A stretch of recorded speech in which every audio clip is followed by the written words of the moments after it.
Hi, this is Janet from Try It Like It Create It, and I want to show you a quick and easy tip that I have for you when you are die cutting.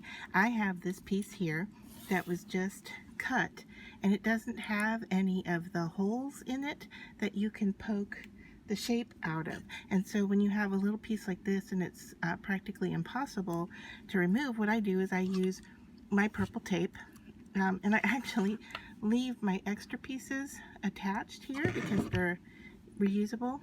And so I take a piece of purple tape because it won't damage the paper, and I just stick it to the paper and pull the piece out of the die, just that easy and quick.